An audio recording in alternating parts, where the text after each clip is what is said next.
Oke, jadi Bapak Ibu, hari ini kita akan bahas terkait yang Cici tadi tanya, yaitu tentang reaksi-reaksi perbaikan yang kemungkinan besar akan terjadi pada tubuh kita selama kita mengikuti terapi bioreactive potensial ini. Sekali lagi, fenomena yang secara masif ini dia tidak terjadi setiap hari itu tidak akan terjadi. Dia hanya terjadi dalam beberapa waktu saja. Kalau Bapak Ibu sudah mendapatkan ini, menurut pola yang kita lihat selama ini itu biasanya perbaikannya akan jauh lebih bagus ke depannya. Tapi masih ada sinusnya. Ini pilek-pilek sekarang. Tapi acung-acung mulu. Aci-aci. Udah sampai merah hidungnya. Gimana?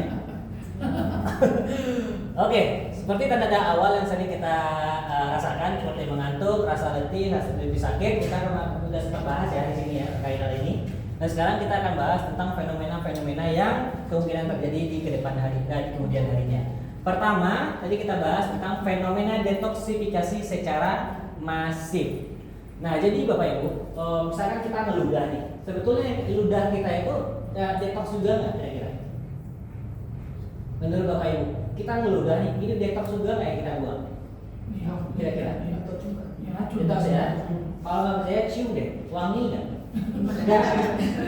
Biasanya kita buang itu sesuatu yang emang aromanya nggak sedap kan, termasuk ludah kita.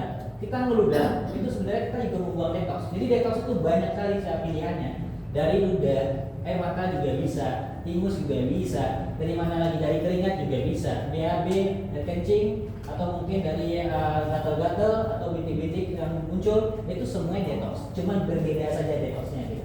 Tapi tetap yang saya sebutkan tadi itu semuanya adalah rangkaian dari detoksifikasi alami tubuh dari kita. Detoksifikasi alami yang tubuh kita miliki. Ketika Bapak Ibu setelah terapi ini merasakan hal-hal seperti yang saya sebutkan tadi, itu normal terjadi. Karena yang namanya pembersihan darah artinya harus ada pembuangan toksin agar kualitas darah ini menjadi lebih baik. Kalau misalkan Bapak Ibu berpikir pembersihan darah ini terjadi, tapi pembuangannya nggak ada, otomatis di dalamnya masih ada toksin-toksin tersebut. Itulah yang membuat angka darah tinggi, kolesterol, asam urat, diabetes kita naik. Karena kadang misal gini, Mas saya udah terapi sebulan 2 bulan nih, kualitas darah saya lihat oke, tapi kenapa darah tinggi saya masih stuck atau naik malah justru? Itu tadi pembuangan fenomena detoksifikasinya itu belum terjadi. Jadi toksin itu masih ada, sekalipun diperbaiki tapi belum dibuang kan tetap aja angkanya masih naik kan. Yang namanya alat dia hanya baca tentang angka. Sehingga ketika toksin masih ada, ya dia tetap akan mengeluarkan angka-angka tersebut. Toksinnya masih ada, sehingga angkanya masih kelihatan naik. Sekalipun Bapak Ibu tidak merasakan gejala-gejala seperti leher tegang, yang kolesterol, sakit kepala, yang darah tinggi, ngilu-ngilu atau kesemutan atau bahkan gak enakan kaki, untuk diabetes dan segala macamnya.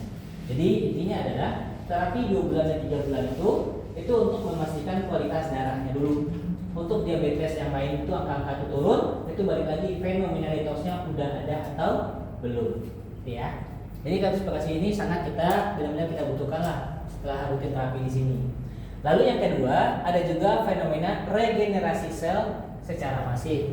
Jadi ternyata Bapak Ibu salah satu yang membuat penyakit ini muncul karena fenomena kematian sel secara masif. Jadi ketika sel kita mati, peradangan dan pembengkakan kulit ini dia akan menekan saraf kita sehingga kita merasakan nyeri, mati rasa, dan kebas.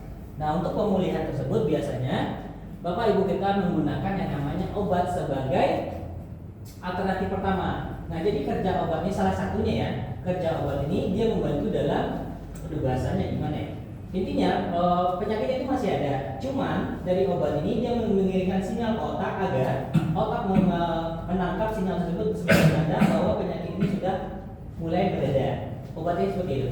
Jadi ketika efek samping dari obat ini sudah selesai, maka dia kembali sakit lagi. Intinya adalah obat ini membantu dalam mengirimkan sinyal untuk memanipulasi otak kita agar kita tidak merasakan sakit itu lagi dalam beberapa waktu saja. Nah, intinya kurang lebih seperti itulah bahasan dari fenomena regenerasi sel secara masif ini. Ini juga sama dengan kondisi-kondisi fenomena saraf sadar kembali. Contoh, kita kan bisa memerintahkan kan, ada saraf sadar, ada saraf yang bisa kita perintahkan, ada yang tidak. Misalkan nih, yang saraf bisa diperintahkan misalkan jari saya. Saya bisa atur dia 2 jari, 3 jari, 4 jari. Namun ada satu kondisi di mana jari kita ini kita perintahkan 3, tapi yang ini nggak nutup. Dia berusaha nutup tapi nggak susah juga gitu. Kita nyebutnya sistem saraf yang pasif lah. Kalau yang mati kan udah nggak bisa gerak kan, tapi regenerasi selnya ada. Tapi yang ini saraf pasif ini kita nanti kebanyakan itu bagi yang stroke. Kalian bisa lihat dia mampu gerakan tapi nggak bisa mampu bidikan. Tapi dia masih berusaha terus kan, sehingga bioelektrik ini yang masuk dia bantu dalam mengaktifkan saraf sadar kembali ya intinya. Tapi itu butuh proses, tergantung berapa tahun stroke itu yang dia udah jalani. Kalau dalam hitungan berbulan-bulan, kemungkinan besar proses pemulihannya lebih cepat. Tapi kalau udah bertahun-tahun biasanya ada lama prosesnya. Sekalipun dia mencoba terapi ini 2-3 kali dalam 1 hari, prosesnya ada sedikit lama. Tapi nanti akan ada perbaikan dan kemungkinan besar ada. Soalnya untuk masalah stroke ini di dalam sutra problem based itu sudah ada banyak perbaikan lah bagi mereka yang dulunya tangannya sudah gerak sekarang sudah bisa gerak gitu. Ya. Jadi fenomena ini, nah ini kan saya juga sebutkan yang baik-baiknya dulu nih. Yang kurang baiknya apa? Salah satunya yang nggak bisa tidur bisa, yang sebelumnya bisa tidur nyenyak bisa jadi susah tidur. Karena yang pertama, yang namanya adaptasi tubuh kita kan butuh waktu ya Bu ya. Apalagi misalkan kita masuk yang 4 nih, fenomena percepatan peredaran darah. Biasanya sirkulasi darah yang masuk ke bagian otak melambat, maksudnya tidak terlalu lancar. Melalui terapi ini pembersihan darah terjadi, artinya sirkulasi darah menjadi lancar juga kan? Karena di setiap sesuatu yang bersih sudah pasti lancar, sehingga suplai oksigen, nutrisi dan hormon ke seluruh tubuh termasuk ke bagian otak itu menjadi lebih cepat dari biasanya. Kita nggak bilang semua ya, karena ada beberapa pembuluh-pembuluh darah yang memang harus cepat di sana kan. Tapi overall semuanya kalau dulunya melambat karena sirkulasi yang buruk, sekarang sudah lancar, itu yang membuat tubuh kita merespon. Kan ada adaptasi orang yang cepat, ada juga yang melambat. Nah yang melambat ini biasanya reaksinya sekalipun dia dulunya yang tidur akan berdampak pada susah tidurnya. Yang kedua, dia nggak pernah sakit kepala, tapi setelah terapi dia merasa pusing. Atau misalkan dia habis olahraga biasa aja sekarang mulai keliengan. Itu adalah reaksi-reaksi normalnya. Tapi sekali lagi ya, reaksi ini terjadi apabila Bapak Ibu rutin terapi. Jangan nanti terapi seminggu sekali, sakit kepala, kok kepala saya sakit, mana kita tahu? Kan Ibu cuma sekali seminggu. Kalau 5 kali seminggu kita masih bisa jawab lah, karena itu bagian dari fenomena ini. Jadi intinya adalah reaksi-reaksi di sini Bapak Ibu pasti ada sebabnya. Tidak selalu reaksi yang Bapak Ibu rasakan itu bagian reaksi dari bioelektrik potensial. Kadang-kala contoh ya, kayak Mbak kemarin dengar nggak? Mbak, keluhannya apa? Ini saya ngilu, dia bilang. Tapi baru cabut gigi. Itu nggak saya itu nggak bukan masalah ini ya, itu potensial. Atau ada juga satu ibu-ibu, lambung saya sakit mas sudah parah. Sebabnya apa Bu? Saya suka makan pedas. Gimana tuh caranya kita mau bilang ke beliau? Terus ada lagi misalnya saya sembelit mas, kenapa kira-kira? Saya kurang suka serat. Gimana cara kasih tahu mereka kalau sembelit itu terjadi salah satunya karena kurang serat tadi, harus makan serat kita bilang itu. Tapi saya nggak suka. Terus cara bantunya gimana? Katanya di sini bisa ya cuma sekalipun nanti dicoba, sedangkan serat masih tidak dimakan, kemungkinan dia sembelit lagi kan? Karena itu salah satu syarat utama kan, makan serat biar tidak sembelit. Terus yang kedua, saya tawarin, pepaya suka, malas sekali. Malas, suka tapi malas. Padahal itu juga bisa bantu masalah sembelit kita. Nah jadi ada beberapa reaksi-reaksi yang sebetulnya karena ulah sendiri, bukan hanya dari ini aja gitu. Jadi kita nggak akan selalu bilang, oh ini gara-gara ya itu reaksi, nggak selalu ya. Kita pasti akan tanya dulu konteksnya sakit ini karena apa dulu. Kalau konteksnya seperti tadi, kita nggak bisa bantu ya.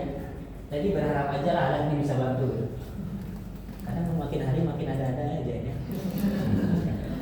Yang herannya, yang jawab ini temannya nggak sadar kalau dia nggak jawab tuh. Oh kamu gitu ya? Dia pun nggak nanya loh. Padahal dia saling kenal. Kok ibu temannya nggak tahu? Orang jawab ini kamu yang nanya. Soalnya temannya nggak nanya juga dia sakit apa. Jadi saya nanya kan. Akhirnya si temannya juga kaget. Kok dia jawab? Itu ya. Lain kali tolong pilih-pilih ya saya. Karena kita khawatir setelah terapi di sini dia ada perbantuan, tapi dia kambuh lagi kan. Nanti dia ngomel lagi kita kemarin udah sehat kok balik lagi ya mas. Kan syarat utamanya dipenuhi kan. Yang tadi serat tadi. Jadi tetap sekali lagi, sekalipun ini bisa bantu, bukan berarti kedepannya akan bantu terus enggak. Karena balik lagi kan, pola hidup juga harus dirubah. Karena yang membuat penyakit sekarang ada ya karena pola hidup tadi. Contohnya serat tadi. Ada yang nggak suka serat, makan serat di sini? Malu ngaku, malu. tolong makan serat ya. Jadi kalau Bapak Ibu menemukan fenomena seperti Cici tadi, tolong dikasih tahu dulu ya. Dia nggak biar buang-buang biaya ke dokter ya. Karena ibu yang dalam sudah lumayan juga dia untuk polsul itu. Oke, jadi hari ini kita akan lihat satu fenomena detoksifikasi itu terjadi pada Ibu Aida ini. Aida Wasir namanya. Oh bukan, keluarnya Wasir. Nah. Keluarnya Wasir. Bapak Ibu selamat pagi.